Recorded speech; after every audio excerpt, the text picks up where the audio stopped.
검찰을 해체 수준으로 가야 하는 이유를 스스로 증명하고 있습니다.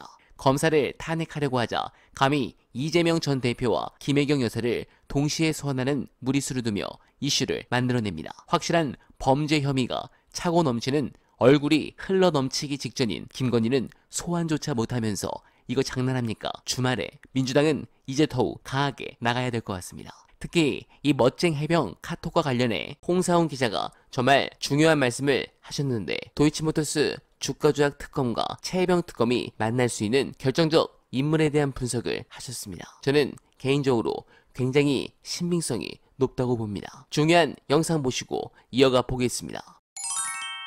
블랙홀 이 대표는 그때 공판장에서 자기는 김건희 전화번호를 모른다고 했거든요. 물론 그거는 그러니까 그때 한 2년 전 얘기니까 거짓말을 했을 수도 있고, 그 이후에 또 전화번호를 알 수도 있고, 또 영부인도 됐고, 그러니까는 어쨌든 굉장히 큰 백이 될 수 있는 거잖아요. 또 과거에 연도 있고, 그러니 누가 거짓말하는지 모릅니다. 그런데 이번에 그러면 만약에 예를 들어서 임성근 사단장을 구하기 위해서 누군가가 정말로 김건희한테 누군가가 전화를 했으면은 구명을 해달라고, 임성근 사단장을 구해달라고 전화를 했으면은 그게 누구겠느냐. 지금 카톡 멋쟁 해병 카톡방에 보면은 블랙홀 이 대표가 했을 가능성이 높겠구나라고 우리가 추정을 할 수 있는 거잖아요. 그런데 이모 대표가 급이 되겠느냐?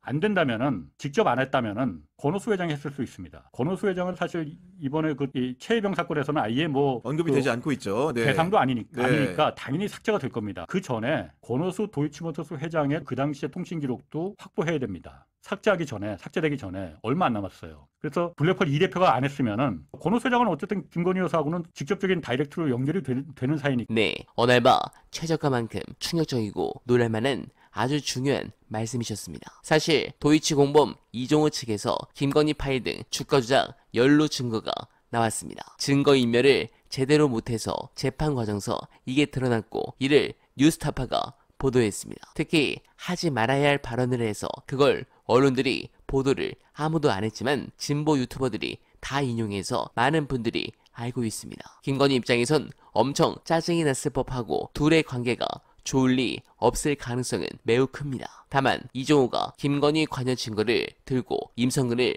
봐달라고 김을 압박했을 가능성도 물론 있습니다. 이렇게 되었을 때 사건은 완전히 다른 상황으로 흘러가는데, 그 비밀의 문은 아마도 빠르면 2주 안으로 열릴 것 같습니다. 그리고 김건희는 임성근을 구하기 위해서 너무 많은 흔적을 남겼습니다. 특히 800에 7070 번호가 이 전 장관 휴대폰에 뜬 건 아시다시피 지난해 7월 31일이었죠. 대통령실에서 열린 안보 분야 수석 보좌관 회의가 끝난 직후인 오전 11시 54분이었습니다. 이 전 장관은 168초간 이어진 이 통화를 마치고 곧바로 14초 만에 김계환 해병대 사령관에게 참모 휴대폰으로 전화를 겁니다. 그리고 해병대 수사단의 최상병 순직 관련 수사 결과 언론 브리핑을 취소하라고 지시합니다. 자신이 바로 전날 수사가 잘 됐다며 결재한 내용을 뒤집은 겁니다. 그런데 이 통화는 재밌는 게 지난 운영위 질의에서 전부 다 부정하고 남은 건 부속실 하나입니다. 여기서 재밌는 건 이 통화가 만약 윤석열이라면 개인 폰을 써서 이종섭한테 전화를 하지 않았을까요? 전화번호에 저장이 안 된 사람이니까 이 전화로 했을 겁니다. 그리고 직급상 이게 4, 5급짜리가 장관한테 지시하는 전화를 할 수 있을까요? 저는 아니라고 봅니다. 비밀의 문은 이렇게 점점 다가오고 있는데, 여러분들께 가장 먼저 보고드릴 것을 약속드리며 어날바는 오늘도 최선을 다하겠습니다. 여러분 고맙습니다.